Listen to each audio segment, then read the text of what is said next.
할렐루야. 반갑습니다. 아주 오랜만에 뵌 분도 있고 또 이렇게 먼 길을 피곤하실 텐데 그럼에도 불구하고 이렇게 예배 자리에 함께 하신 분들도 있습니다. 우리 반갑게 먼저 인사 나누도록 하겠습니다. 반갑습니다. 네, 반갑습니다. 네, 언제 어디서 보든 참 반갑지만 개인적으로 가장 반가운 자리는 예배의 자리, 기도의 자리인 것 같습니다. 그래서 더 기쁜 것 같습니다. 오늘 이 시간 특별히 그래도 금요구역 연합 예배에 나올 정도면 그래도 내가 믿음이 있노라 자부할 수 있는 분들 아니겠습니까? 그래도 내가 기도 좀 한다고 하시는 분들 아니겠습니까? 그렇다면 우리 이 시간 믿음으로 함께 이렇게 선포했으면 좋겠습니다. 하나님께서 세우시고 모으시며 고치시고 싸매시는도다. 우리 함께 믿음으로 선포하겠습니다. 하나님께서 세우시고 모으시며 고치시고 싸매시는도다. 아멘. 저는 개인적으로 저 말씀을 읽고 선포하고 묵상할 때마다 이렇게 은혜가 되는지 모르겠습니다. 하나님께서 우리 교회 가운데 우리 사랑하는 믿음의 권속들의 삶의 자리 가운데 어떻게 역사하실지는 모르지만 분명한 한 가지는 반드시 역사하신다라는 것이죠. 그렇기 때문에 우리는 오늘도 기대함으로 이 자리에 나온 것 아니겠습니까? 제가 얼마 전에 신방을 하면서 어떤 권사님께서 저에게 이런 얘기를 들려주셨습니다. 목사님이 기도할 때 한 가지 기도점을 가지고 기도한다라고 말씀을 하시더라고요. 뭐냐고 물어봤더니 목사님이 손을 얹을 때마다 하나님의 치유의 능력이 함께하길 자신은 기도하고 있다라고 말씀해 주셨습니다. 참 힘이 되고 위로가 되는 말씀이었습니다. 그런데 제가 어제 우리 문진규 집사님을 신방하면서 제가 느낀 것이 하나가 있었습니다. 내가 그 사람에게 손을 댔을 때 정말 그 사람의 마음이 얼마나 아픈지 그 고통의 깊이가 얼마나 큰지 알 수 있으면 참 좋겠다라는 생각이 제 안에 있었습니다. 그냥 듣기 좋은 말로 괜찮아질 거다, 나아질 거다 이 말이 아니라 저와 여러분도 사실 그 고통의 깊이를 모르지 않습니까? 얼마나 아픈지, 그래서 얼마나 힘겹게 얘기하고 있는지 모르지 않습니까? 정말 우리가 특별히 제 안에 하나님께서 그 능력을 주셨으면 좋겠어요. 정말 그 사람에게 손을 댔을 때 이 사람이 얼마나 아픈지, 얼마나 고통스러운지 내가 느낄 수 있다라면 얼마나 좋을까 조심스럽게 생각하게 됐습니다. 그래서 저와 여러분이 정말 우리의 기도가 그냥 공중에 흩어지는 그런 기도가 아니라 정말 전심으로 믿음으로 기도하는 그 기도를 통해서 하나님의 선하신 역사가 우리 귀한 믿음의 권속들의 삶 가운데 드러난다라면 그것만큼 기쁘고 감사한 일이 또 어디 있겠습니까? 오늘도 우리가 그런 믿음으로 단 하나님 앞에 기도하고 그런 믿음으로 하나님 앞에 설 수 있는 저와 여러분이 되었으면 좋겠고요.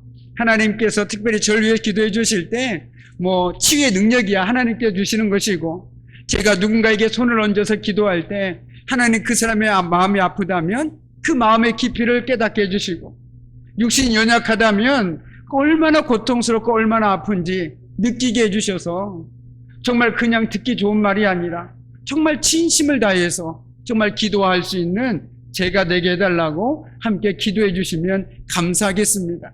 그래서 이 만남이 주 안에서 하나님께서 어떻게 이끌어 가실지 모르겠지만 복된 만남이 될 수 있도록 기도해 주시면 제게도 큰 힘이 될 것 같습니다. 그래서 저를 위해서 기도해 주실 때 꼭 그렇게 기도해 주시기 바랍니다. 그렇게 기도해 주실 줄 믿고 오늘 준비한 말씀 함께 나누도록 하겠습니다. 요즘 TV나 인터넷이나 들려지는 소식들을 가만히 듣고 있느라면 어떠십니까? 그냥 절로 한숨이 나오고 고통의 신음소리가 우리도 모르게 새어나오지 않습니까? 한쪽에선 고통이 울부짖고 다른 한쪽에서는 그 고통을 외면한 채 자꾸만 덮으려고만 합니다. 벼랑 끝에 몰린 사람들의 소식이 하루가 멀게 전해져 오고 있습니다. 저렇게 고통스러운 사람도 있었구나. 저런 삶을 살아가고 있는 사람들도 있었구나. 세상은 점점 각박해져만 가고 사람들의 마음엔 마치 쓴뿌리만 남은 것 같습니다. 살만한 세상인가? 살만한 가치가 있는 세상인가? 세상은 우리에게 끊임없이 물어옵니다. 이런 시대에 과연 우리는 어떻게 살아야 할까? 내가 하나님을 믿는 자로서 과연 어떻게 살아야 할까? 이런 물음을 던지면서 오늘 말씀 가운데로 들어오시기 바랍니다. 오늘 우리가 읽은 말씀은 이스라엘 백성들에게 타인에 대한 불의를 없애고 자비를 실천할 것을 촉구하고 있습니다. 그래서 9절 하반절 말씀을 보면 이런 말씀 있지 않습니까? 만일 네가 너희 중에서 멍에와 손가락질과 허망한 말을 제하여 버리고 라는 말이 있습니다. 이런 말들은 어떤 말입니까? 한마디로 불의한 말들이죠. 남에게 상처 주는 것이고 불의한 행동들입니다. 근데 하나님께서는 그런 것들을 다 없애버리고 오히려 자비를 실천할 것을 촉구하고 있습니다. 바로 10절 말씀에 기록되어 있는 것처럼 말이죠. 줄인 자에게 내 심정이 동하며 괴로워하는 자의 심정을 만족하게 하면이라는 말씀처럼 줄인 자의 그 마음이 내 마음이 되고 그리고 괴로워하는 자의 심정을 내가 흡족하게 채워줄 수 있는 그런 삶을 살아갈 수 있다면 얼마나 좋을까? 하나님께서는 우리에게 요구하고 있다는 것입니다. 한마디로 얘기한다면 이런 삶은 어떻게 가능할까요? 바로 하나님과 바른 관계를 맺을 때 가능하다라는 것입니다. 어떤 청년이 저에게 물어봤습니다. 세상은 종교는 다 똑같은 걸 얘기하고 있는 것 같은데 과연 기독교의 차이점은 무엇입니까? 라고 물어봤습니다. 불교든 기독교든 다 선하게 살아라, 착하게 살아라 얘기합니다. 그런데 결정적인 차이가 있죠. 그 차이는 불교는 내가 스스로 노력하면 그 삶에 소위 해탈의 경지에 이를 수 있다라고 얘기합니다. 만약에 그 경지에 오르지 못한 사람은 아직 수련이 부족해서 그렇다라고 얘기하죠. 그러나 기독교는 어떻습니까? 내가 하는 것이 아니죠. 하나님께서 내 안에 들어오셔서 나를 변화시키셔서 그것들을 할 수 있도록 바꾸시는 것입니다. 그러니까 쉽게 얘기한다면 기독교는 철저하게 바깥으로부터 그것이 들어와야만 가능한 삶이라는 것입니다. 내가 아무리 선하게 살고 싶고 남을 도와주는 삶을 살고 싶고 아무리 내가 자비를 실천하고 싶어도 하나님께서 내 마음에 그 마음을 보여주지 않으시면 우리는 그 삶을 살아가는데 분명한 한계가 있다는 것입니다. 우리가 늘 얘기하지 않습니까? 원수를 사랑해야지. 우리 물론 사랑하는 척까지는 할 수 있습니다. 그런데 어느 순간 갑자기 불쑥 올라오죠. 저 사람을 내가 어떻게 사랑하느냐라고 말입니다. 그런데 하나님께서 우리 안에 긍휼의 마음을 보여주실 때 나는 노력하지 않았지만 그 마음이 나를 지배할 때 나는 그 사람을 사랑할 수 있게 된다는 것입니다. 이것이 바로 기독교의 결정적인 차이라는 것이죠. 오늘 특별히 오늘 말씀을 통해서 우리 12절 말씀을 통해서 함께 은혜를 나눌 텐데요. 우리 12절 말씀을 함께 읽도록 하겠습니다. 12절 말씀입니다. 내게서 날 자들이 오래 황폐된 곳들을 다시 세울 것이며 너는 역대에 파괴된 기초를 쌓으리니 너를 일컬어 무너진 데를 보수하는 자라 할 것이며 길을 수축하여 거할 곳이 되게 하는 자라 하리라. 아멘. 이것이 바로 하나님께서 이스라엘 백성들에게 명령하신 영적인 책임입니다. 그것은 바로 새롭게 회복시키는 사람입니다. 지금 이스라엘 민족은 영적으로 황폐되어 있고 믿음의 기초가 파괴된 상태에 있습니다. 그렇다면 이들은 어쩌다가 이렇게 되었을까요? 하나님의 선택받은 이스라엘 백성들이 어쩌다가 이 정도까지 이르게 되었을까요? 이런 상황에 이르기까지 한 죄악들이 57장까지 쭉 기록되어 있습니다. 이사야 57장 1절에 보면 의인이 죽을지라도 마음에 두는 자가 없었습니다. 이스라엘은 지금 영적으로 철저히 무너져 내리고 있었습니다. 가장 큰 죄악은 하나님을 인정하지 않는 것이었습니다. 이런 영적 죄악이 근본적으로 너희와 하나님 사이를 갈라놓았다라고 성경은 기록하고 있습니다. 지금 이스라엘 상황은 당장 회복하지 않으면 영영이 일어설 수가 없는 것이죠. 그들이 하나님의 복을 받는 비결은 철저히 하나님의 주권을 인정하는 했기 때문이었습니다. 그런데 지금 그 모든 게 무너져 내려버렸습니다. 오늘 우리 시대의 상황과 크게 무관하지 않습니다. 그래서 하나님은 그 민족을 향해서 철저하게 무너진 곳에 서라라고 말씀하고 있습니다. 그리고 이 시간 우리에게도 말씀하십니다. 너희는 무너진 곳에 서라. 황폐한 곳들을 다시 세우며 무너진 기초를 다시 쌓아라라고 말씀하고 있다라는 것이죠. 그러나 대부분의 사람들은 어떻습니까? 무너진 곳보다는 안전한 곳, 튼튼한 곳에 서기를 원합니다. 좋은 위치에 서기를 원하지요. 그러나 우리는 무너진 곳에, 파괴된 곳에, 분열이 있는 곳에 서야 하는 것입니다. 영적 황무지에 서야 하는 것입니다. 우리 주님은 대표적으로 바로 그렇게 무너진 곳에 서신 분이시죠. 무너진 관계의 중심에 서셨습니다. 황폐한 곳에 섰고 분열된 곳에 섰습니다. 찢기고 짓밟힌 마음의 중심에 우리 주님께서는 서셨습니다. 그 정점이 바로 십자가가 아닙니다. 십자가가 어떤 자리였습니까? 그것은 영광스러운 자리가 아니었습니다. 지옥스러운 자리요, 참으로 부끄러운 자리였습니다. 그런데 우리 주님은 멸시와 천대와 무시를 당하면서도 기꺼이 그 자리에 서셨습니다. 그리고 처음부터 나는 그 자리에 서기에 왔다라고 분명하게 말씀하셨습니다. 그렇다면 주님을 따른 우리 역시 그 자리에 서야 되는 것 아니겠습니까? 십자가에서 피 한 방울 흘리시며 무너진 관계를 회복시키셨습니다. 하나님과 우리의 관계를 회복시켜 주셨죠. 또 한 방울 흘리시며 무너진 신앙의 양심을, 아픔들을 치유해 주셨습니다. 내가 이렇게 살아서는 안 되겠구나. 내가 죄인 중에 괴수였구나. 이 마음들을 피 한 방울 한 방울 흘리시며 치유해 주셨습니다. 또 한 방울 흘리시면서 갈기갈기 찢어진 우리의 상처들을 봉합하셨습니다. 세상으로부터 받은 상처, 사람으로 받은 상처들을 우리 주님께서는 봉합해 주셨다라는 것이죠.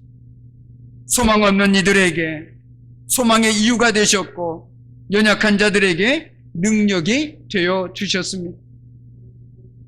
우리 주님은 그렇게 무너진 곳에 서서 무너진 기초를 다시 쌓으라고 우리들에게 말씀하고 계십니다. 바꿔 얘기한다라면 소망이 없는 곳에서 우리는 소망을 노려야 하는 것이죠. 능력이 없는 곳에서 함의 능력으로 말미암아 능력 있는 삶을 살아내야 하는 것입니다. 예수님은 때로는 무너진 곳에서 신음하는 이들과 함께 아파하셨고 때로는 무너진 곳에 서서 파괴하는 자들을 강하게 대적하시면서 그곳을 회복시키셨습니다. 능력이 필요한 곳에는 능력을, 눈물이 필요한 곳에는 눈물을 흘리셨습니다. 우리 예수님은 우리가 철저히 무너진 곳에 서기를 원하십니다. 무너진 곳이 과연 어디입니까? 눈물이 있는 곳, 슬픔이 있는 곳, 아픔과 고통이 있는 곳, 삶의 소망이 없는 곳, 이것이 바로 우리 삶의 자리에서 무너진 곳이 아니겠습니까? 그곳에서 우리가 소망을 노려야 되는 것 아니겠습니까? 주님을 믿는 우리가 희망을 이야기해야 되는 것 아니겠습니까? 먼저 은혜를 받은 우리가 그 은혜를 함께 누려야 되는 것 아니겠습니까? 이것이 바로 우리 주님께서 우리에게 요구하시는 삶의 모습이라는 것이죠. 내가 은혜를 받았으면 그 은혜를 흘려보내야 그 은혜가 흘러 넘쳐나는 것 아니겠습니까? 그래야만 무너진 곳에서도 생명이 싹트고 소망이 싹트지 않겠습니까? 이는 썩어서서 무너져 내린 곳에서 썩지 않고 어두운 곳에 서서 어둠을 이기는 빛의 역할을 감당하라는 것이죠. 우리 주님께서 우리에게 뭐라고 선언하셨습니까? 너희는 빛과 소금이다라고 선언하셨습니다. 대라가 아닙니다. 우리는 이미 빛과 소금입니다. 그렇기 때문에 우리가 가는 곳곳마다 어둠이 물러나고 슬픔과 고통이 사라지고 빛이 임하게 되는 것이죠. 우리가 캄캄한 밤에 후레쉬만 딱 비춰도 어둠이 금방 물러가지 않습니까? 이처럼 우리가 가는 곳곳마다 어둠이 사라져야 되는 것입니다. 왜요? 우리는 이미 빛이지 않습니까? 우리 안에 빛 대신 예수님께서 함께하고 계시지 않습니까? 그렇기 때문에 우리는 이미 빛인 것이지요. 어떤 특별한 자격이 필요한 것이 아닙니다. 이미 우리 주님께서, 빛 대신 주님께서 우리와 함께하고 계시기 때문에 우리 가는 곳곳마다 빛이 드러날 수밖에 없는 것입니다. 그리고 그 어둠을 물칠 수 있는 한 줄기 빛이 될 수 있다라는 것이죠. 그리고 소망이 없는 곳에서 소망의 빛이 되어주라는 것입니다. 우리가 소망이 사라진 곳에 서서 소망을 선포하고 소망의 증거가 되는 그런 삶을 살아낼 수 있다면 얼마나 좋을까 생각해 보게 되었습니다. 오늘 말씀을 준비하면서 멀리 바라볼 것도 없지 않습니까?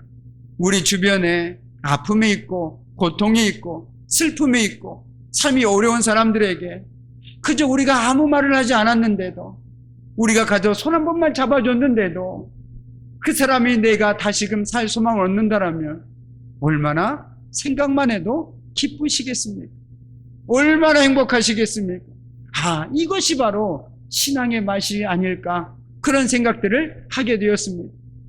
제가 요 며칠 새벽 기도를 하면서 기도를 한 가운데 하나님께 저에게 주신 마음이 있었습니다. 지금까지 저도 아무래도 목회자다 보니까 신방을 하게 되면, 교회에 나오지 않는 분들을 찾아가게 되면 예배에 나오라라는 말들을 좀 많이 했던 것 같습니다.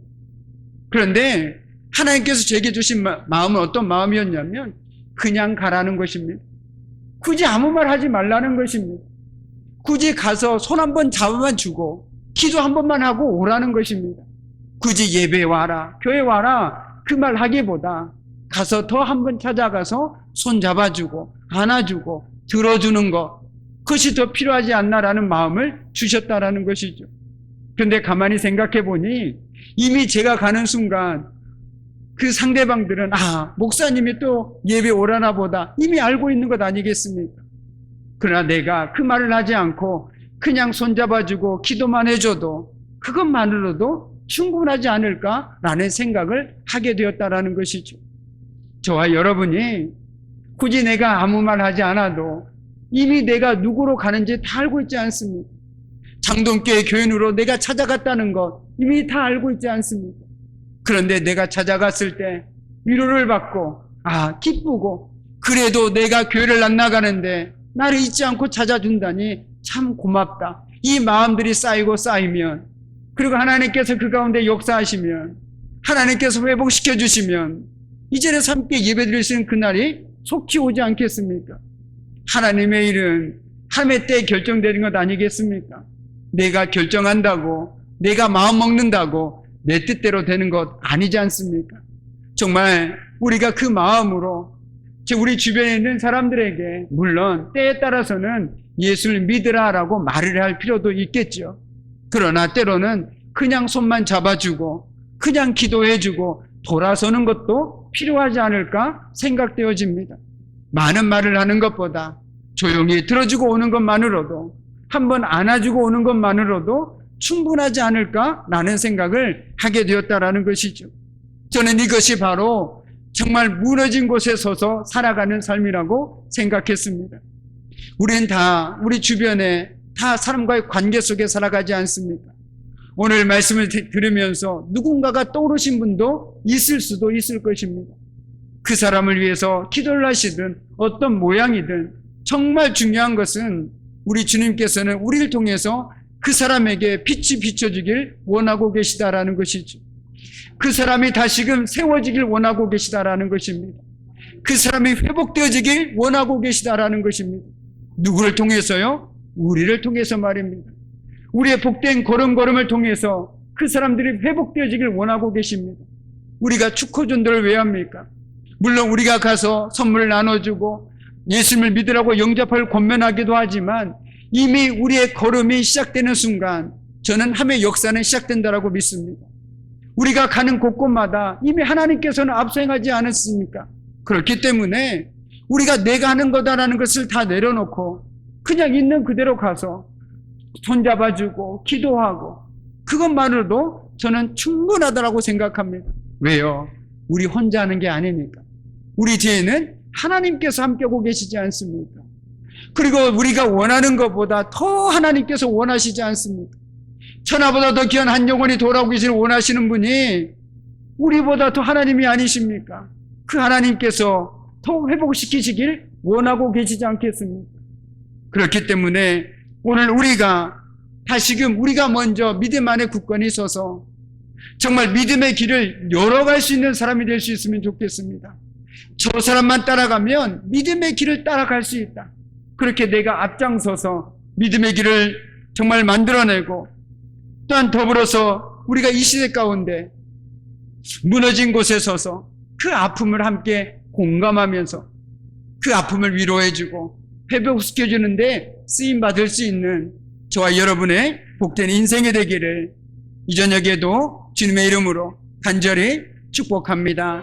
아멘. 내가 누려왔던 모든 것들이, 내가 지나왔던 모든 시간이, 내가 걸어